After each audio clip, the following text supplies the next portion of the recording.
Bom dia, alunos. Sou a Tenente Lima. Vou ministrar o conteúdo de literatura lusófona para vocês. Nas aulas anteriores acerca de literatura, nós falamos muito sobre a literatura brasileira, né? Paramos ali na literatura contemporânea, falando de algumas transformações que acontecem até os dias atuais. Na verdade, porque a literatura contemporânea, ela não tem um lapso temporal definido para que haja um término dela. Então, tudo que nós vivenciamos hoje é considerado, então, a literatura contemporânea. E todas as informações que nós vimos em relação aos textos, às construções, aos escritores, a toda a transformação também envolvendo a tecnologia, foi tudo se referindo ao Brasil mesmo. E aí a gente vai pular um pouquinho agora, a gente vai estender um pouquinho mais as informações e falar, né, dos escritores lusófonos, os escritores que estão associados ao contexto, né, dos países que falam a própria língua portuguesa. E aqui eu trouxe para vocês, no primeiro slide, algumas representatividades dessa literatura lusófona, essa literatura que tem uma grande contribuição para nós, né, nesse período de estudo, até porque é um momento da literatura que é cobrado muito nos vestibulares. A literatura, de um modo geral, né, do terceiro ano, ela é bem vista pelos vestibulares aí, e é o que vai cair em massa, né, para vocês. E claro, a gente não pode deixar de falar então desse aspecto cultural que é a literatura lusófona. Ela vai ajudar também a levar-nos a ter um pouquinho mais de conhecimento acerca do que é a escrita no universo literário. E claro, quando a gente fala desse universo literário, a gente fala também do aspecto cultural, ok? E aí nós temos alguns escritores que talvez vocês já tenham tido contato, né, tenha escutado falar acerca deles, e outros que serão desconhecidos, assim como também acontece na parte da literatura brasileira, tá certo? E aí vamos dar prosseguimento, então, às informações acerca dos nossos escritores lusófonos. Primeiro é importante nós sabermos o que é essa lusofonia, o que está relacionado a esse aspecto lusófono. É um importante elemento da cultura lusófona. A literatura portuguesa teve início no século XII e perdura como uma das mais importantes da literatura universal. Claro, ela contribui também, né, para o nosso conhecimento, né, ela traz aí várias informações que nós precisamos estar a par, que nos envolve muito também. Entende-se como literatura lusófona toda a produção literária escrita em língua portuguesa. E aí então a gente já entende que os países, né, que vão fazer esta relação com o Brasil têm em comum então a característica de falar a língua portuguesa. E tudo isso aí estão unidos pelo idioma, Brasil e Portugal, e estabelece uma interação, relação dialógica, ou seja, uma conexão, né? E aí, com essa conexão, acaba que o nosso aspecto cultural, ele torna-se um pouco mais expansivo, né? Porque a gente não fica tão preso só às informações da literatura brasileira, como apresentado. Nós temos, então, aí as bandeiras representando cada um dos 9 países que estão relacionados com essa literatura lusófona e que vai contribuir para os nossos aspectos aí, não só cultural, né, mas também enriquecer o nosso leque vocabular, a nossa maneira também de pensar e de agir acerca do que é essa literatura lusófona. E aí nós tem aqui as bandeiras, né, destacando cada uma delas, como dito anteriormente. E mais uma vez, a própria representatividade, né, de cada uma dessas bandeiras e os países que estão conectados, né, que fazem relação com essas bandeiras aí. Dando, né, continuidade, então, tem um pequeno verso aí de Fernando Pessoa, que ele coloca minha pátria é a língua portuguesa, justamente por ter essa conexão em comum entre os 9 países lusófonos, entre esses 9 países que falam aí a língua portuguesa, ok? Mais um trechinho aí de Fernando Pessoa, não tenho sentimento nenhum político ou social. Tenho, porém, no sentido, um alto sentimento patriótico. Minha pátria é a língua portuguesa. Então, mais uma vez, ele enfatiza aí a importância, né, na verdade, da língua portuguesa para que haja realmente uma conexão maior, uma interação maior entre os países representativos ali lusófonos. E dando prosseguimento, nós vamos então entender um pouquinho mais o que é essa lusofonia. Não é, pois, uma operação neocolonialista, resulta da vontade conjunta de Portugal, do Brasil e dos países africanos que foram colônias portuguesas. Antes de ser uma teoria ou um projeto, é um fato indesmentível, o da vontade dos 8 países em utilizarem o português como sua língua materna ou oficial, o que, por ela e por uma história comum, se sentem ligados uns aos outros, como grupo sociocultural que procura também organizar-se em grupo político. Então, vai muito mais além do que uma interação literária, torna-se bem mais expansivo mesmo, porque aborda vários outros aspectos quando se fala dessa questão de lusofonia.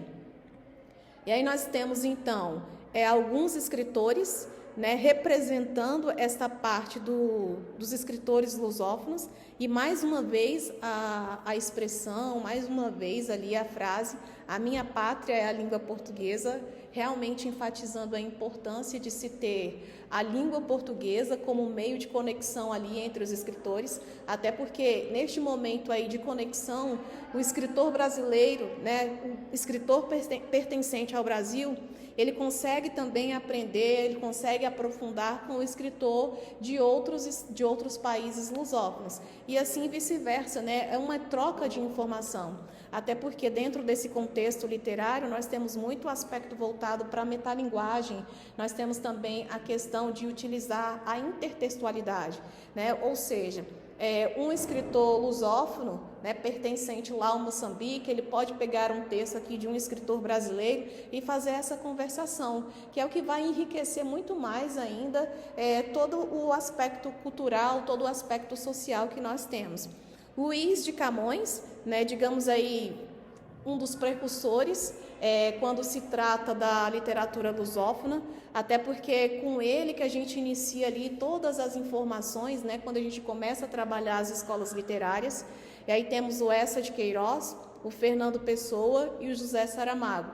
Acredito eu que sejam de conhecimento, mesmo que você tenha visto ou lido pouco texto referente a estas pessoas, mas acredito eu que vocês tenham aí um conhecimento de cada um deles, de cada uma dessas caricaturas aí representadas no slide. E dando prosseguimento, a literatura lusófona se liga pela língua, pelo passado colonial e por influências. Perceba que o tempo inteiro está se falando dessa questão da língua, da relação da língua que tem para com os países lusófonos. É realmente ali o meio de intercâmbio que existe entre os escritores, pode-se dizer assim, para poder trazer as pessoas, a sociedade, as transformações mesmo, tanto cultural, quanto social e política, envolvendo aí a própria língua, ok? Por literatura lusófona, compreende-se toda a produção em língua portuguesa de diferentes países de cultura lusófona, entre eles o Brasil. Literatura brasileira e literatura portuguesa estabelece uma enorme relação dialógica, visto que as primeiras manifestações de nossa literatura ocorreram durante o período colonial. Então, é justamente o que eu falei há pouco tempo, desta relação, desta interação entre o Brasil e os países lusófonos, os outros países aí citados anteriormente. Angola, eu não coloquei todos os países, eu coloquei 2 em especial, porque eu quero chamar a atenção para 2 escritores, que são mais, digamos que ganharam mais destaque e tem uma grande probabilidade de aparecer aí nos vestibulares, ok? Então, não é que os outros não tenham sido importantes, não é que os outros não tenham sido significativos, mas que, de fato mesmo, eu vou chamar a atenção para esses 2 e, posteriormente, em aulas futuras, a gente retorna aí aos outros escritores lusófonos, tá bom? Então, Angola foi descoberta pelo navegador Diogo Cão entre 1482 e 1486, foi uma colônia de Portugal e obteve sua independência em 1965, no dia 11 de novembro.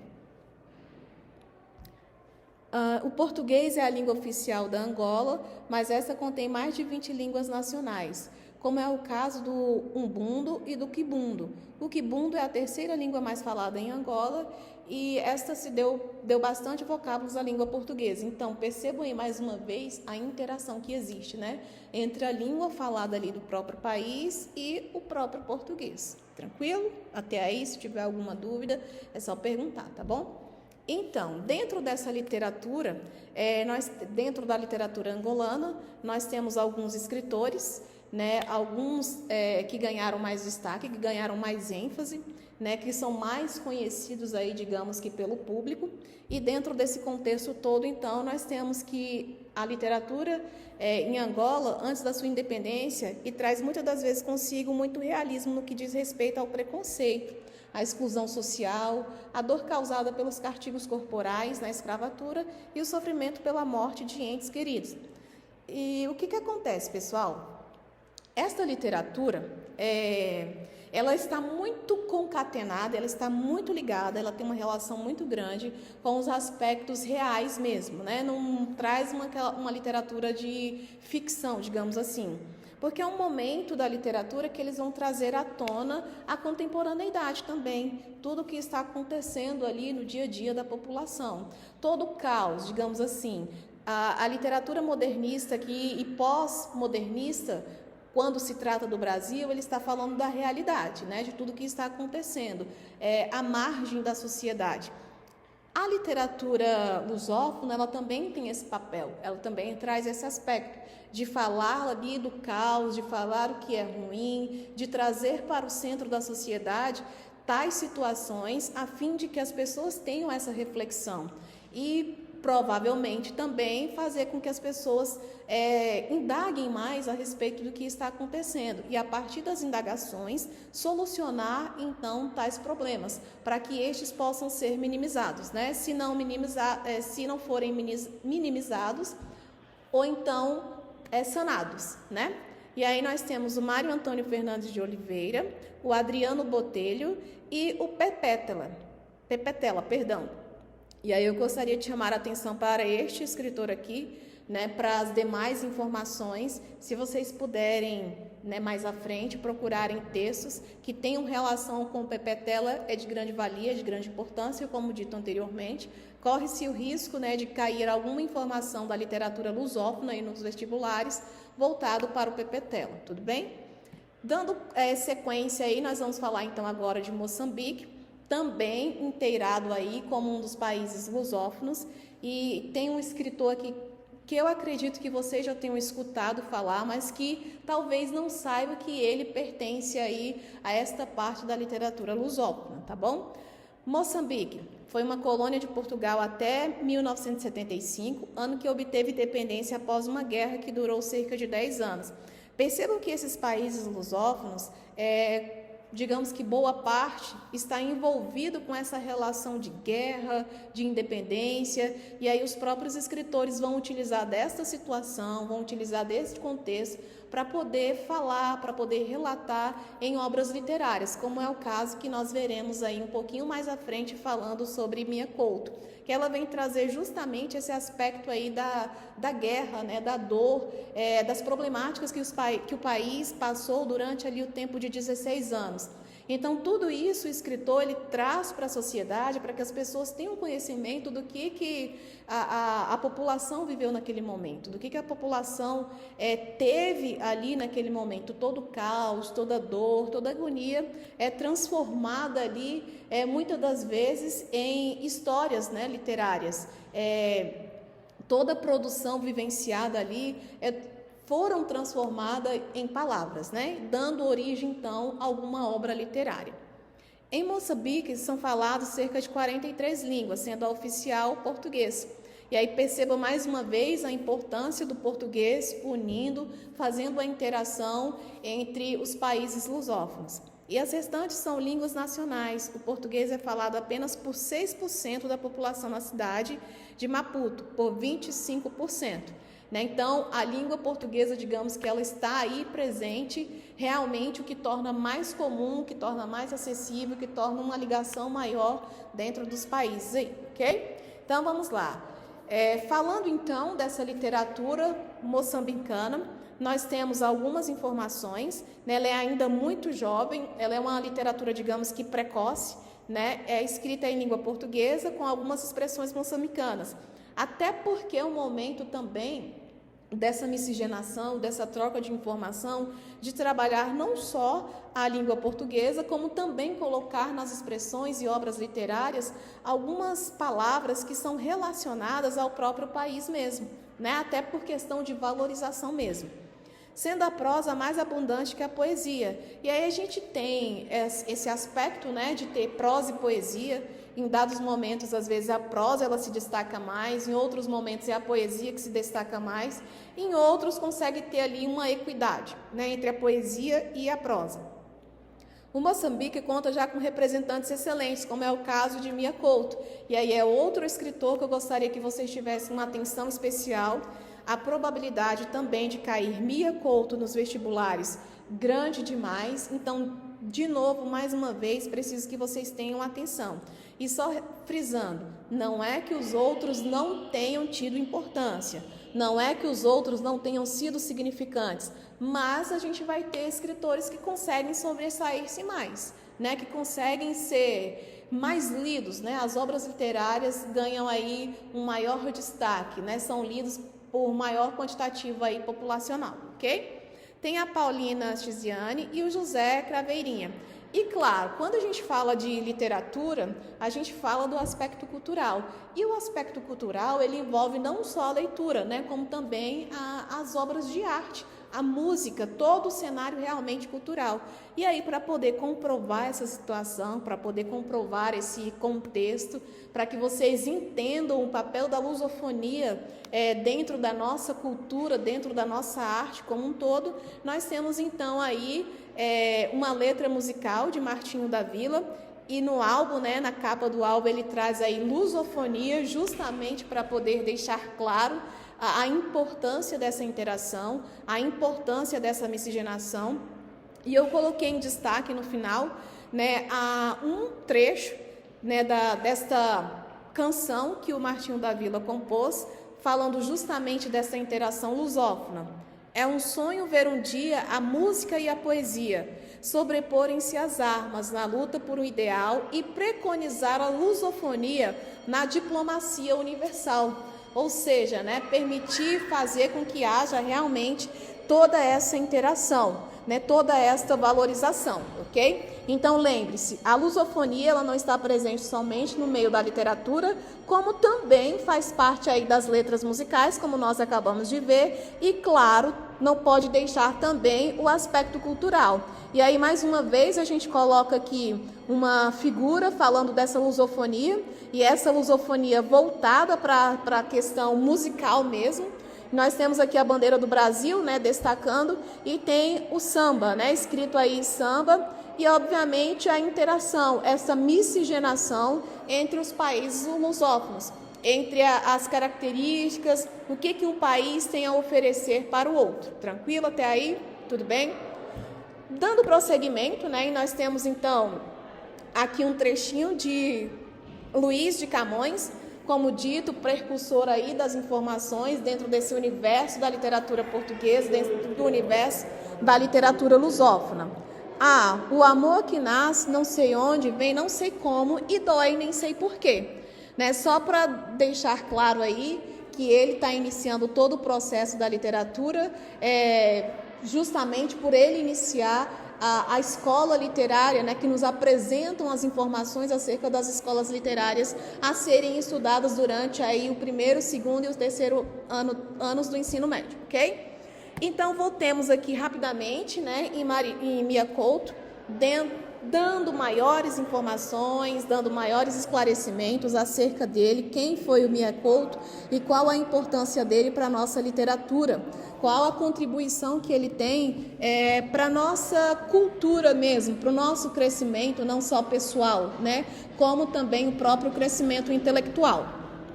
Mia Couto nasceu em 1955, na Beira, Moçambique. É biólogo, jornalista e autor de mais de 30 livros, entre prosa e poesia.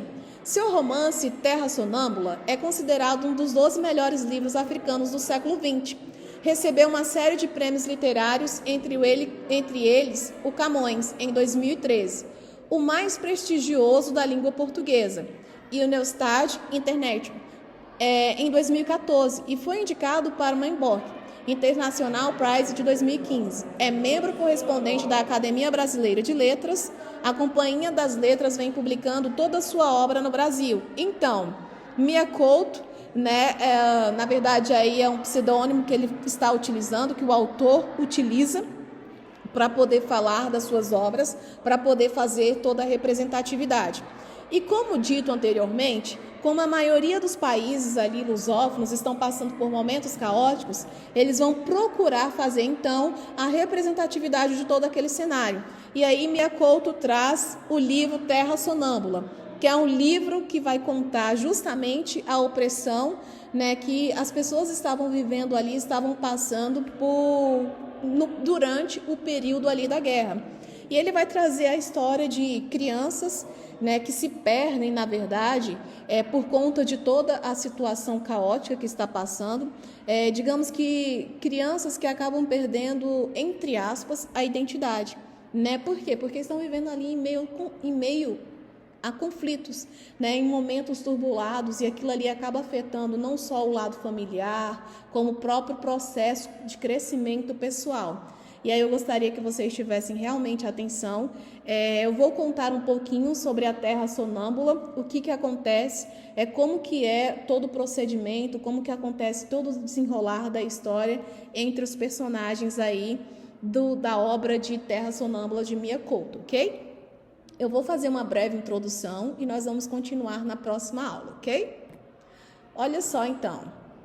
A Miondiga é um dos personagens, digamos que um dos personagens principais da obra de Mia Couto, dessa Terra Sonâmbula, e tem o Tuaí, que é considerado aí como alguém de conhecimento, e este alguém de conhecimento, na verdade, ele vai ficar lado a lado do Muidinga, por quê?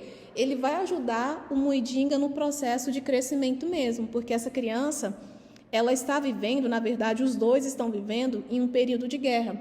E esse período de guerra em Moçambique, ele dura 16 anos. Então, observem que são momentos dolorosos, são momentos ruins, são momentos ali de dor, são momentos em que o pai vai perder o filho vai perder o pai e vice-versa. Então, como o Miondiga ele acaba, sofrendo de amnésia, ele não consegue lembrar de algumas situações, ele não consegue lembrar-se de algumas coisas. E aí, na esperança de encontrar os próprios pais, vai entrar quem na história? O Tuaí, que é ele que vai ajudar, então, o Muidinga a se situar no tempo, a tentar desvendar todos os mistérios que estão por trás ali da vida do próprio Muidinga, ok? E aí, dando continuidade, nós temos, então, que essa criança, o Muidinga, como ele está tentando procurar soluções para as problemáticas ali encontradas, como ele sofre do surto de amnésia e ele não consegue lembrar-se de várias coisas, eles vão passar, então, por um período e eles estão andando, por alguns lugares.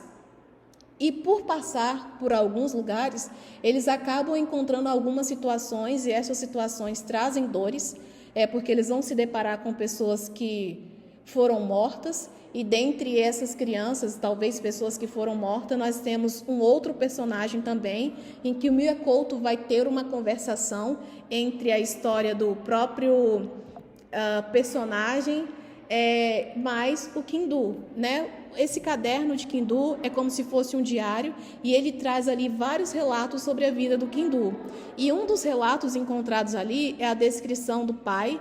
Este pai sofria de alcoolismo, sofria também de sonambulismo e era pescador. E aí sempre vai ver essa interação, sempre vai acontecer esta conversação, na verdade, entre a história de Kindu e a história de Muidinga, ok? São principais pontos que o Mia Couto vai utilizar para falar dessa Terra Sonâmbula. E aí, como dito, eu vou dar uma pequena pausa aqui e a gente vai continuar essa história na próxima aula, para que vocês entendam como que foi esse processo de reencontro, pessoal, digamos assim, do próprio personagem Muidinga, juntamente com a história de Kindu, falando de todo esse momento de dor, de aflição, e eu espero que vocês consigam compreender a história e a partir do que foi narrado aqui, vocês também tenham um interesse de conseguir mais à frente fazer a leitura da própria obra por inteiro mesmo, tá bom? Até mais, até a próxima aula, e qualquer dúvida é só mandar no chat, pessoal.